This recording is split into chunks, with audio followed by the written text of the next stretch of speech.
అదే RTV app వార్తల్ని క్షణాల్లో చదివే అవకాశం ఉంటుంది. ఒక న్యూస్ పేపర్, ఒక టెలివిజన్ ఛానల్ మీ చేతుల్లో ఎప్పుడూ ఉంటాయి. గండికోట రిజర్వాయర్ పూర్తయి దాదాపు గత 10 సంవత్సరాలు ఇక్కడ వాటర్ నిల్వ చేస్తున్నప్పటికీ ఇప్పటికి కూడా ముంపు వాసులకు న్యాయం జరగలేదంటే ఇంతకంటే ఘోరమైన విషయం ఇంకోటి ఉండదు. ఖచ్చితంగా 1000 కుటుంబాలు ఇప్పటికి కూడా వారికి న్యాయం జరగలేదని చెప్పి రోడ్డెక్కే పరిస్థితి ఉంది. ప్రభుత్వం దీనికి ప్రాధాన్యత ఇవ్వాలి. ఎందుకంటే వారు భూములు కోల్పోయారు, ఇండ్లు కోల్పోయారు, సర్వస్వం కోల్పోయి వాళ్ళు ఎక్కడో పోయి వాళ్ళు ఉంటే వాళ్ళకి ఇవ్వాల్సిన మొత్తం మీద వారికి ఇవ్వకుండా వారిని ఇబ్బంది పెట్టడం సరైనది కాదు. అందరికి కూడా ఇవ్వాలని చెప్పి కోరుతా ఉన్నాం. రెండవ ముఖ్యమైన అంశం ఏమంటే ఇవాళ ప్రభుత్వం రాయలసీమ ప్రాజెక్టుల పట్ల శీతకన్ను వేసింది తప్ప మరో మాట చెప్పక్కర్లే. ఎందుకంటే ఇవాళ మనం రాష్ట్రంలో చూస్తే మన సంక్రాంతి పండగ జరిగితే సంక్రాంతి పండగ అంతా కూడా 5-6 జిల్లాల్లోనే జరుగుతూ ఉంది. అటు ఉత్తరాంధ్రలో ఏం జరగడంలే, ఇక్కడ రాయలసీమలో ఏం జరగడంలే. ఇక్కడ కొత్త బస్సులు వేయలే, కొత్త ట్రైన్స్ వేయలే, ఇక్కడికి ఎవరు వచ్చేవాళ్ళు కూడా లేరు. పైగా ఈరోజు చూస్తూ ఉంటే కర్నూలు జిల్లాలో పెద్ద ఎత్తున వలసలు పోయారు. అక్కడ పండగ జరుగుతుంది. పండగ మరుసటి రోజే మొత్తం అందరూ కూడా బుట్ట తట్ట పట్టుకొని అంతా కూడా ముసలి వాళ్ళని కింద ఇళ్ళ దగ్గర వదిలేసి వలసలు పోతూ ఉన్నారు. కాబట్టి ఏమంటే చంద్రబాబు నాయుడు ప్రభుత్వం తమ యొక్క కాన్సన్ట్రేషన్ దృష్టి పెట్టాల్సింది వాళ్ళ రాయలసీమ ప్రాంతంలో వలసలను ఆపడానికి, ఉత్తరాంధ్ర అభివృద్ధి పైన. దాని గురించి మాట్లాడమేలే. ఎంతసేపు అమరావతి పోలవరం, ఏపీ అంటే అమరావతి పోలవరం, ఆంధ్రప్రదేశ్ అంటే అమరావతి పోలవరం అని ఆ రెండు చుట్టూ తిప్పుతూ ఉన్నాడు. ఆయన కూడా ఆడే తిరుగుతూ ఉన్నాడు. అది సరైనది కాదు. ఇరిగేషన్ ప్రాజెక్టుకు ప్రాధాన్యత ఇవ్వాలి. రేపు పూర్తి స్థాయి బడ్జెట్ సెషన్లో ప్రవేశపెట్టబోతా ఉన్నారు. కనీసం రాయలసీమ ప్రాజెక్టులకు 20,000 కోట్ల రూపాయలు కేటాయించి ప్రథమ ప్రాధాన్యత ఇవ్వాలని చెప్పి కూడా మేము ప్రభుత్వాన్ని డిమాండ్ చేస్తూ ఉన్నాం. ఆ రకంగా చేసే తప్ప ఈ ప్రాంత సమస్యలు పరిష్కారం కావు. ఎందుకంటే ఇక్కడ నువ్వు 25 టీఎంసీల నీరు నిల్వబెట్టుకున్నావు.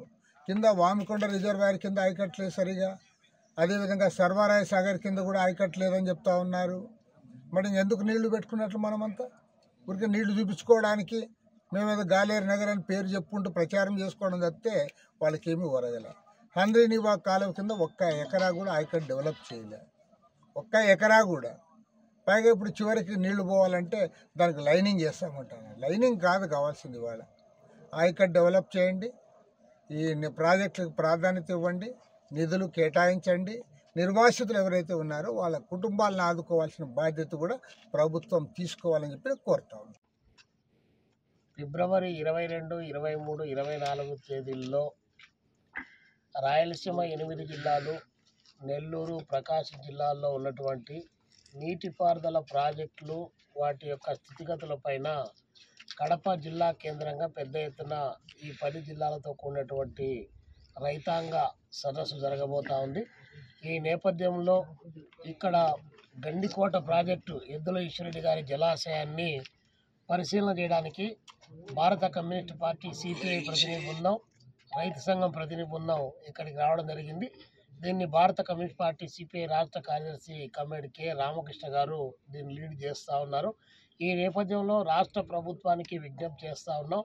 దాదాపు దశాబ్ద కాలం అయినా కూడా గండికోటలో ఎప్పటికప్పుడు 10 టీఎంసీలు, 13 టీఎంసీలు, 18 టీఎంసీలు, 20 టీఎంసీలు వాటరు ఎప్పటికప్పుడు నింపుతూ ఉన్నప్పటికి కూడా అన్నీ ఉన్నా కూడా అల్లున్నోట్లో సేనే అన్నట్లు ఇక్కడ నుంచి వాటర్ను డిస్ట్రిబ్యూటర్ కెనాల్స్ పూర్తి కాకపోవడం ద్వారా ఈ జిల్లాలో దాదాపు 2,60,000 ఎకరాలు నీళ్లు పారాల్సినటువంటి కడప జిల్లా గుండెకాయ అయినటువంటి గండికోట ప్రాజెక్టు అన్నీ ఉన్నా కూడా రైతాంగానికి, ఈ ప్రాంత ప్రజానికానికి నిరుపయోగంగా ఉన్నటువంటి పరిస్థితి కళ్ళ ముందు కనిపిస్తూ ఉంది. ఈ సందర్భంగా రాష్ట్ర ప్రభుత్వానికి, రాష్ట్ర ముఖ్యమంత్రి చంద్రబాబు నాయుడు గారికి మేము విజ్ఞప్తి చేస్తూ ఉన్నాం. ప్రయారిటీ లిస్టులో పోలవరం ప్రాజెక్టు, అదేవిధంగా అమరావతి అని చెప్తా ఉన్నారు. అది మంచిదే, రాష్ట్రానికి వరప్రసాదని.